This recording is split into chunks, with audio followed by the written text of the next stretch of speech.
I stood frozen at the podium, certificate in hand, as Brad sauntered into the conference room. Every eye tracked his movement. He was the CEO's son, a man who spent more time posting lifestyle photos from his yacht than learning our product line. My moment of triumph evaporated as he approached, his designer leather shoes clicking against the floor like a countdown. "Excuse me, everyone," he announced, his voice cutting through the congratulatory murmurs. "There has been a slight adjustment to today's announcement." The room fell silent. 3 years of 2 a.m. product launches, saved accounts, and international conference calls had led to this moment. I was 55 years old, and this promotion to Senior Development Director was supposed to be the capstone of my career at Pierce Dynamics, representing the fruits of my 25 years of consulting experience. Now Brad was looking at me with the detached interest of someone studying an insect. After careful consideration, he continued, not bothering to look at the note card in his hand, "We have decided the senior development position requires a different kind of leadership. George will be taking the assistant coordinator role instead." He smiled thinly. "Consider it a reality check." My certificate suddenly felt like it weighed 1,000 pounds. The room blurred as blood rushed to my face. Charles Pierce, his father and our CEO, was not even present for this ambush. Matthew Ryland, my closest colleague, reached for my arm, but I stepped away. "I would not break, not here. The champagne and cake will still be served in the break room," Brad added, checking his luxury watch. "I have calls with our European partners in 15 minutes, so unfortunately I will miss the celebration." Our European partners. My European partners. The ones I had spent 6 months cultivating relationships with for our biggest international launch yet. As people awkwardly filed out, their congratulations transformed into whispered sympathies. I felt something shift inside me. The floor beneath my shoes seemed to tilt as a clarity I had never experienced before washed over me. I did not know it yet, but that moment of humiliation would be the catalyst for something Brad never anticipated. Because while he had his father's name, I had something far more valuable, and he had just made the mistake of taking everything. I had nothing left to lose. My name is George Thorne. Before that day, colleagues described me as methodical, dedicated, and perhaps too accommodating. I grew up in a small Midwestern town where my father ran the local hardware store, teaching me the value of knowing your inventory better than your competition. My mother, a high school mathematics teacher, instilled in me the importance of double-checking every calculation. I joined Pierce Dynamics 3 years ago, bringing a wealth of experience. The company was struggling to expand beyond domestic markets, and my research on penetrating reluctant international economies caught their attention. I was not the obvious choice. I lacked the pedigree of other candidates, but my research was solid and I was hungry to prove myself. For my first project, I was assigned to analyze why our products were not selling in Germany. After 3 weeks of research, I discovered our shipping partner was holding inventory in non-climate-controlled warehouses, causing product degradation before items even reached shelves. My solution saved the company $3.4 million in my first quarter. I continued to quietly solve problems nobody else could see. When our Asian market expansion stalled, I identified cultural customizations that revitalized sales. When tariffs threatened our Canadian distribution, I found a legal workaround that preserved our margins. Through it all, I remained in my mid-level position while watching less qualified people climb past me. People who played golf with Charles, people who attended the same university as the board members, people like Brad, who spent his first year observing departments before landing a director title. I told myself merit would eventually win. I was naive. The morning before my promotion turned to demotion, I had received an email from our largest potential European partner. "Your analysis of our market is the most comprehensive we have seen," their CEO Dieter Werner wrote. "We look forward to tomorrow's presentation and finalizing our partnership." That partnership would be worth $42 million in first-year revenue alone. I had spent months identifying a legislative loophole that would give us significant tax advantages if we moved quickly before pending regulations closed it. The information was not public knowledge, but my research with regulatory insiders had uncovered it. This was my masterpiece, and now apparently it was Brad's. After the demotion announcement, I walked directly to HR. Brian Vance, the Human Resources Director, welcomed me with practiced neutrality. His office smelled of coffee and printer toner. "George, what can I do for you today?" he asked. Despite surely knowing why I was there. "I would like to understand the rationale behind my position change," I said, keeping my voice steady, particularly since it contradicts what Charles told me yesterday. Brian shifted in his seat. "Position adjustments happen for various reasons." "Brian," I interrupted, "we have known each other for 3 years. Let us not pretend this is normal procedure." He sighed, his shoulders dropping. "Look, I understand your frustration, but his father owns the company. What do you expect us to do?" The fluorescent light above flickered, casting momentary shadows across his apologetic expression. "So, merit means nothing here?" I asked. Merit means something, he replied carefully. But family means more. I left the HR office with my answer. In the elevator down to my floor, my phone buzzed with a text message from Matthew Ryland. Brad just emailed everyone. He is taking over your European presentation tomorrow. Says he is handling it personally now. The elevator doors opened, but I could not move. The European presentation contained my research about the regulatory loophole, the key to our competitive advantage. If presented correctly, it would cement our position in 5 countries. If handled poorly, it would be a disaster. My phone buzzed again. Matthew text. He is at your desk right now, copying your files. Of course he was. Why steal half a victory when you could take it all? I returned to my desk, which was soon to be relocated to a small table near the printer, and found Brad sitting in my chair. He was scrolling through my computer screen, humming a tune as if he owned the entire office. He did not even look up when I approached, completely ignoring my presence. I need your presentation notes for tomorrow, he said, his voice dripping with arrogance. They are all in the shared folder, I replied. Everything is there. This was not entirely true. My latest research, the critical updates about the regulatory timeline, was saved in my personal documents. I had not transferred them to the shared drive yet, planning to incorporate them during my final presentation review. Perfect, Brad said, standing up. I will take it from here. You should start moving your things to the assistant coordinator desk. He finally looked at me, his expression almost curious. You know, if you worked more, this might not have happened. All work and no play makes for replaceable employees. As he walked away, my desk phone rang. It was Ingrid Meyer, our contact at the European Regulatory Commission. George, I just confirmed that information you asked about, she said. The vote is definitely happening next week, not next month like everyone thinks. If your company wants to utilize the existing tax-exempt framework, you will need to file within 10 days. 10 days. Not the 6 months everyone in the industry believed we had. Thank you, Ingrid. This is incredibly valuable, I said. I am only telling you because you have done your homework better than anyone else approaching our markets. I appreciate your dedication, George. Will I see you at tomorrow's presentation? I paused, my hand tightening around the receiver. I will be there, but there has been a change in presenters.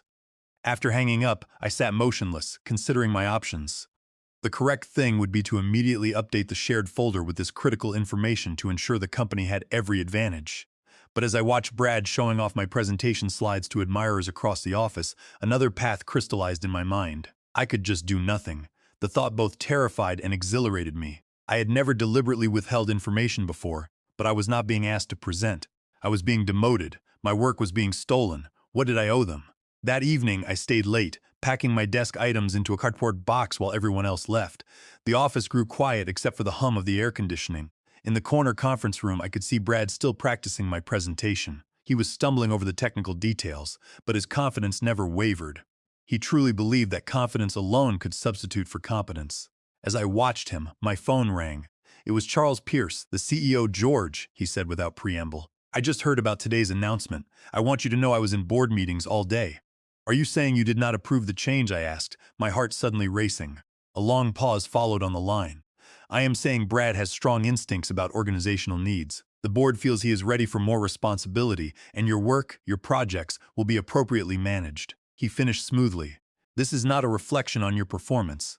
Sometimes we need to make room for emerging talent. Emerging talent. His son was 31, 24 years younger than me. I understand, I said, though I did not. Excellent, I knew you would. That is why we value you. Just not enough to honor promises, not enough to protect my career. As I hung up, Brad emerged from the conference room. Seeing me still there, he approached. Still working? That is dedication, he said with artificial brightness. Quick question about slide 32, the regulatory timeline. It mentions pending legislation but does not give specifics. Is there a supplemental document? This was my moment. The information from Ingrid changed everything about our market entry strategy. Without it, any presentation would be fundamentally flawed. I looked at Brad, really looked at him. Behind his confidence, I saw anxiety. He knew he was presenting work he did not understand, but he also believed his name would protect him from consequences. Everything important is in the main deck, I said. The legislation is not expected to impact near-term plans. The lie tasted strange on my tongue. Not bitter as I might have expected, but almost sweet. Perfect, he said, visibly relieved. That is what I thought. He turned to leave, then stopped. You know, you should really be grateful. Assistant coordinator is more your speed. The senior role requires someone who can see the big picture, not just crunch numbers. After he left, I sat alone in the darkening office. Tomorrow, Brad would present my work to our European partners, our executive team, and the investment committee. He would present outdated regulatory information. He would miss the urgency of our market entry timeline. He would, with absolute confidence, lead the company toward a massive strategic error, and I would watch it happen. The next morning, I arrived early and chose a seat in the back of the main conference room. The mahogany table was polished to a mirror finish, and the leather chairs were arranged with military precision. Executives began filing in at 8:45, pouring coffee and murmuring quietly about the high stakes of today's pitch. Our European partners arrived at 8:55, led by Dieter Werner, their silver-haired CEO, whose sharp blue eyes missed nothing. The investment committee, 5 serious individuals with the power to approve or deny the $42 million expansion, took their seats at 9 precisely. I watched from the shadows near the back door, an unrecognized spectator of my own labor. At 9:10, Brad entered wearing a suit that probably cost more than my monthly salary. He distributed handouts. My handouts, created 3 weeks ago. "Good morning, everyone," Brad began, his voice steady and polished.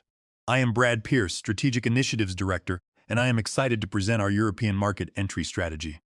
For the next hour, I watched him deliver my work as his own. He handled the basic material well enough, the market size analysis, the competitive landscape, our product differentiation. He had memorized the talking points, projecting an aura of effortless authority. The audience seemed engaged, nodding at appropriate moments. But I knew the cracks in his understanding would appear as soon as the discussion shifted from general concepts to technical parameters. Then came the questions.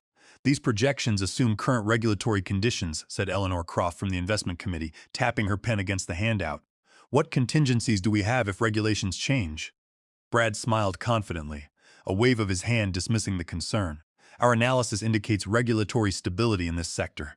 The European Parliament is not considering relevant changes for at least 6 months, giving us ample implementation time." Dieter Werner frowned, exchanging glances with his legal counsel. "Are you certain? We have heard rumors of accelerated timelines. Our regulatory compliance specialists in Europe have indicated that a parliamentary vote might be imminent." "Just rumors," Brad assured him. "Our sources are quite reliable. I assure you we have full control over the regulatory intelligence." My stomach tightened. Ingrid Meyer was not a rumor.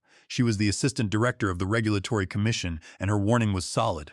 The questions grew more technical, digging into the intricacies of local compliance.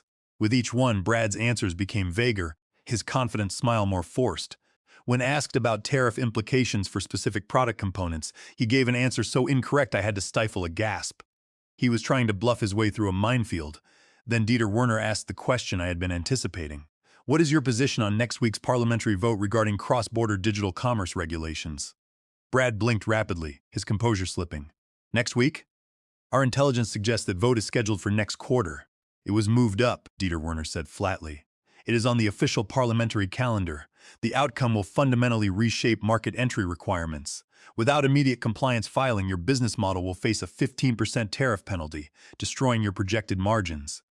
Brad faltered for the first time, looking frantically toward his father. "We believe it will not significantly impact our projections. We will check our numbers, of course." The room went cold. Dieter Werner leaned back, closing his notebook. The investment committee members exchanged concerned glances. Charles Pierce, sitting at the head of the table, frowned deeply, his jaw set in a hard line. "Perhaps," Dieter Werner said carefully, "we should reconvene after your team has had time to assess the updated regulatory timeline." The meeting ended with uncomfortable handshakes and non-committal pleasantries. As everyone filed out, Charles Pierce pulled Brad aside, his expression thunderous. Neither looked in my direction. I returned to my new desk in the corner, smaller, facing a wall, a physical manifestation of my demotion.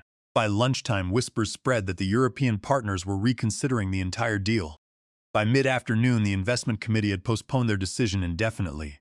At 4:30, Charles Pierce burst from his office, face flushed, phone clutched in his hand. Brad followed, his earlier confidence replaced by panic. My phone began to buzz. First Matthew, then Brian from HR, then the head of legal. By the time I checked my notifications 4 hours later, I had 96 missed calls and messages. The company was in crisis mode. The European partners had not only delayed, but were reconsidering whether we were competent enough to work with. The investment committee was questioning the entire expansion strategy, and everyone was looking for answers about how we could have missed something so fundamental. No one had yet realized that I might have those answers. But they would soon, and when they did, everything would change. That night, I could not sleep. My phone continued buzzing with messages I refused to answer. Around midnight, I finally silenced it and stared at my ceiling, thoughts racing. The company was in full meltdown, and I was the only one who knew exactly why.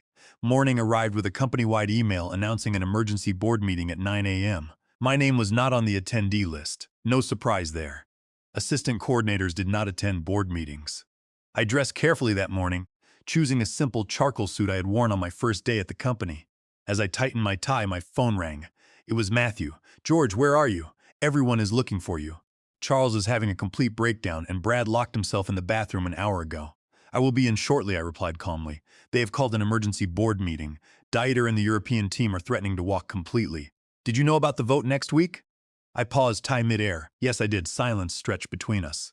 "George," Matthew's voice dropped to a whisper, "did you deliberately not tell Brad?" I set down my phone. "I am on my way. We will talk when I get there." The office was chaos when I arrived. People hurried between conference rooms, expressions tense. Brian Vance from HR spotted me immediately. "Thank God," he said, rushing over. "The board wants to see you now." He led me to the executive floor, a place I had visited rarely and never with positive outcomes. Outside the boardroom, Charles Pierce paced while two board members spoke in hushed tones. Brad was nowhere to be seen. When Charles noticed me, he stopped pacing. His face, normally confident and commanding, looked haggard. "George," he said, my name sounding strange in his mouth. "We need to talk about the European presentation. We need to know what you know." Before I could respond, the boardroom door opened. Avery, the board chairman, gestured me inside. "Mr. Thorne, please join us." The long boardroom table was filled with grave faces. Dieter Werner and two members of his team sat on one side. The investment committee occupied the other. At the head sat Avery. "Mr. Thorne," Avery began as I took the single empty chair, "we understand you were originally assigned to the European market expansion project." "That is correct," I replied, "and you were removed from the project yesterday." "Immediately following your position adjustment," I nodded. "Yet you attended yesterday's presentation." "Why?" All eyes turned to me. I could feel Charles's gaze burning into my back from where he stood by the door. "I wanted to support the company's interests," I said carefully. "I have invested significant time in this project and care about its success." Dieter Werner leaned forward. "Mr. Thorne, were you aware of next week's parliamentary vote on cross-border commerce regulations?" The room held its breath. This was the moment that would define everything that followed. "Yes," I answered simply. "I received confirmation of the accelerated timeline the day before yesterday." The room erupted with voices. Avery raised his hand for silence. "And why wasn't this information included in yesterday's presentation?" he asked. I met his gaze directly. "I was removed from the project before I could update the shared files. My notes about the regulatory changes were in my personal research documents." "Personal research?" Charles interrupted from behind me, his voice shaking. "All company work should be on the shared drive." I turned slightly to face him. The verification came through shortly before my demotion. I had not yet transferred my notes. I paused, allowing the weight of my next words to settle. "And afterward, no one asked me for any updates." Charles sneered and pulled out a folder, slamming it on the table. "You transferred the files anyway when you signed the intellectual property assignment agreement yesterday afternoon. It assigns all your research and the tax optimization model to Pierce Dynamics." I stood up, keeping my posture straight and my expression calm. "I signed no such document." Charles threw a signed paper onto the table. "That is your signature, Thorne." I looked at the document. It was indeed my name, but the handwriting was a clumsy imitation. "Avery," I said, addressing the chairman, "I did not sign this. Under California Penal Code Section 470, this is a clear forgery. More importantly, I filed a provisional patent application for this specific tax optimization model under 35 U.S.C. Section 111 2 weeks ago. As the sole inventor, the rights remain mine until a valid assignment is executed. Because this signature is forged, the assignment is void ab initio, void from the beginning. Technically, Pierce Dynamics has no legal right to use this model, and Brad's presentation of it to Dieter was a violation of federal copyright law under 17 U.S.C. Section 106 and the Defend Trade Secrets Act under 18 U.S.C. Section 1836. The room fell into stunned silence. Charles's face drained of color. Dieter Werner looked at his legal counsel, who nodded grimly. Avery stared at Charles, his expression icy. "It appears," Avery said slowly, "we have a much larger problem than an outdated timeline." Avery turned back to me. "Mr. Thorne, if we were to resolve these legal issues, do you have the updated information with you now?" I reached into my briefcase and removed a thick folder. "I do," I said, placing it on the table, "along with a complete analysis of how we can still enter the market before the new regulations if we move very quickly."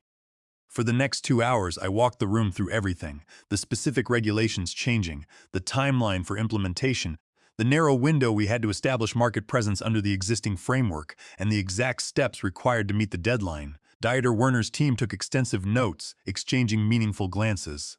Avery watched me with growing interest. When I finished, Avery spoke first. "It seems we have a significant opportunity if we can move fast enough." "We can," I said, "but decisions would need to be made immediately." "And who would lead this accelerated timeline?" Dieter Werner asked. Before Avery could respond, Charles stepped forward. Naturally. My son Brad will lead it. Mr. Thorne, Avery interrupted, ignoring Charles. Would you be capable of leading this initiative?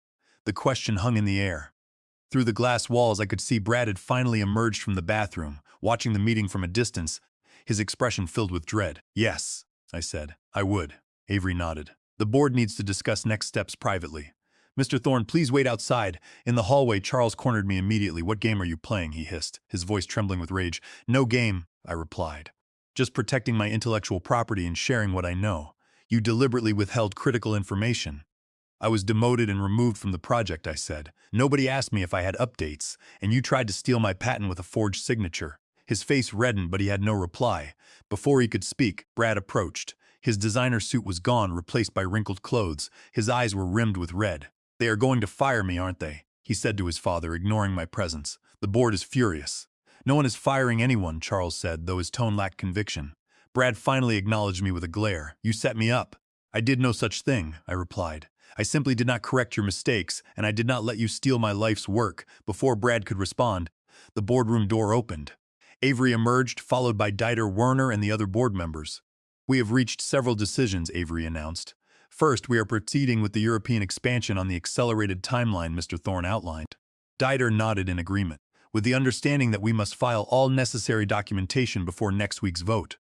Second, Mr. Thorne will lead the project as Senior Development Director, effective immediately. With his patent licensed to us under a new agreement, Charles started to object.